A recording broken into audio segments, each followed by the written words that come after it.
What's going on, guys? Carlos here, and we're back here with another video. And today we are going to talk about the Speed 3. You guys have seen it on the channel once or twice, and yes, it is the built one that we have on the channel. It's upgraded turbo BNR S4 and a built motor stage 1 from Speed Performance in New Jersey. We are going to talk about kind of what it's like to drive a car like this, because I know that there's a lot of Speed boys out there. Most of them are fully bolt-on, some of them are upgraded turbo, but we're going to explain to you guys kind of like what it's like to drive one. It's sitting out here. We have the landscaper over there, so we got to be extra loud so that you guys can hear us. But I'm going to give it a quick wash, and then I'm going to do an oil change, and we'll get right to it.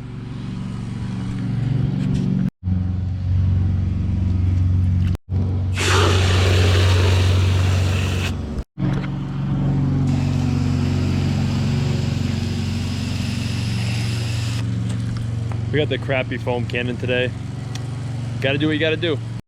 Just finished washing the whip. The slow car showed up, so we're gonna back her in, give her an oil change, then we're gonna go over everything.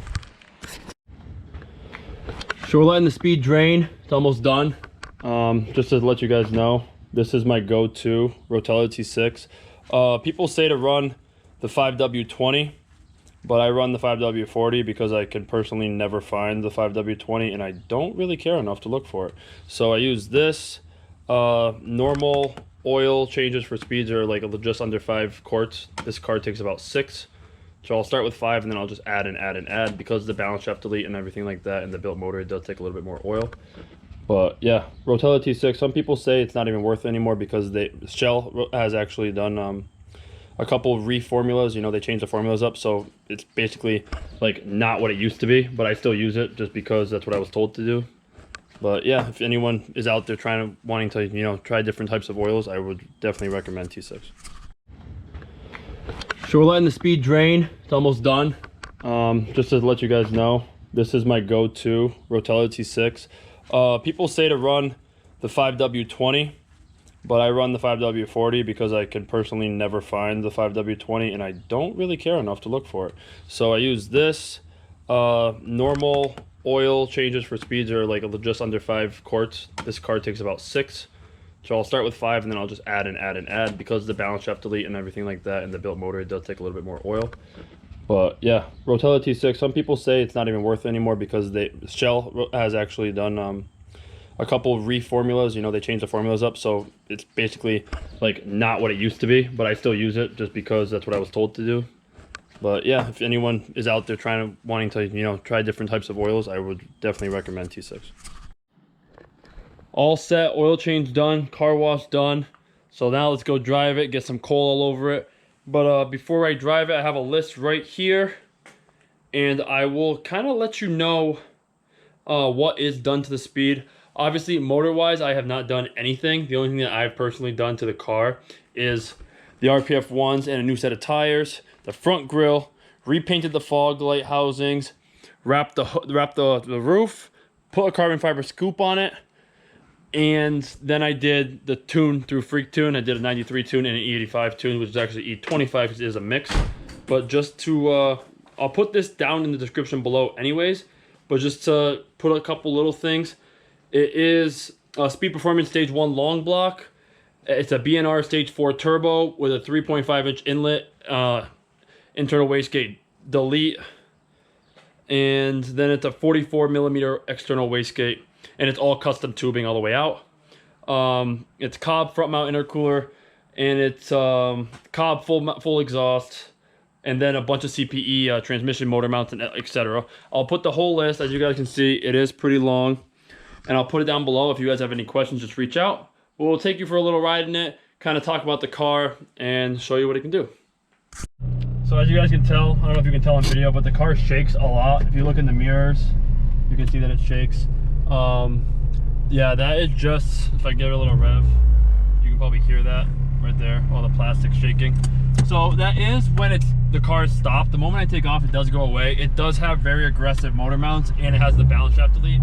And the balance shaft delete will, when it's not in the car, it will make the motor not equal in weight, so it does make vibrations. But it's honestly healthier for the car to not have it, because like I said, it does let us hold about a quart to a quart and a half more oil.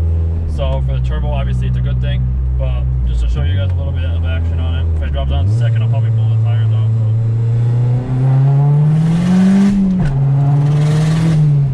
But she does good. She is on E25 right now, so it's 75% 93 and then 25% E, obviously. For the most part, it goes good. I always keep traction control off when I am ripping it, because if I don't, I'll definitely have a lot of fuel cutting. If you guys have speeds, you guys have anything modified to it after full bolt on, the computers on these cars are actually very touchy. So either have traction control off if you're doing pulls, or underneath the steering wheel right about here. I'll make another video about it, but there's this thing called SWAS, and that's S-W-A-S, and that's not swamp ass, but it's basically full stability. So even when traction control is off, it's technically not off completely. If you do the SWAS delete, you have about 7 lights on the dash, but the car is basically back to 1975. There's literally nothing holding it back, and it just goes. So I'll do a little video right now of me just ripping it. You'll see I'll get over 3,000.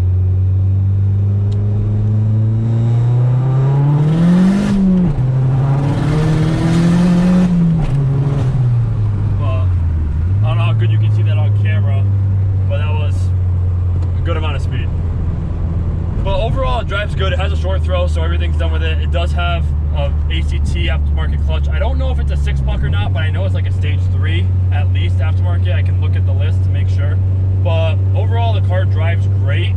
And like I said, on E25, it does make just under 400. It makes 395 and 421 torque to be exact. Obviously, the hot weather changes that, but yeah, I'll stop it here and we'll do some flybys so you guys can get it. So this is Lito's little drag strip right here. Hopefully it doesn't kiss and pull right there.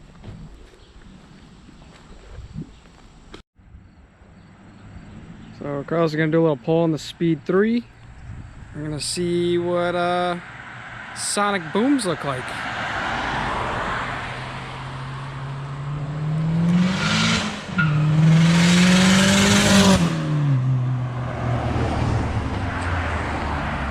Smells like freaking popcorn over here. Well, that was a couple flybys for you guys. I'm just gonna drive it a little bit normal just so you guys hear it. I don't know how good the GoPro will pick it up, but just to kind of show you guys how the car sounds, you know, fully built and whatnot. So here we go.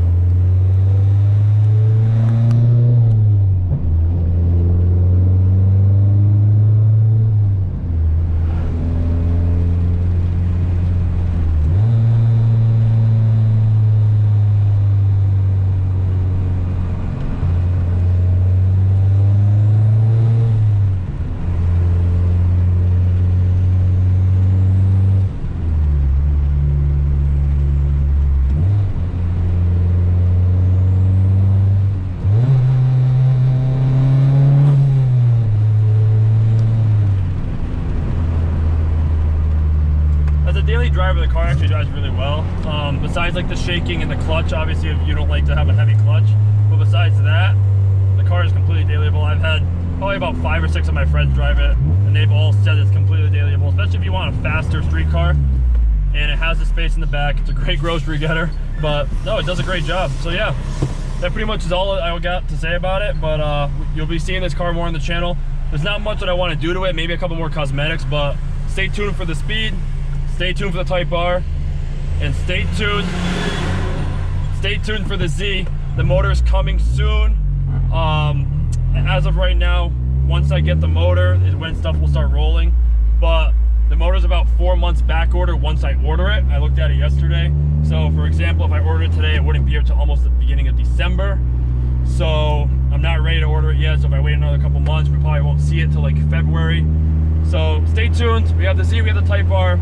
We have the Speed, we have my girlfriend's Fiesta, we have my buddy behind the camera, G35, and there's plenty of content. See you guys next time. Peace.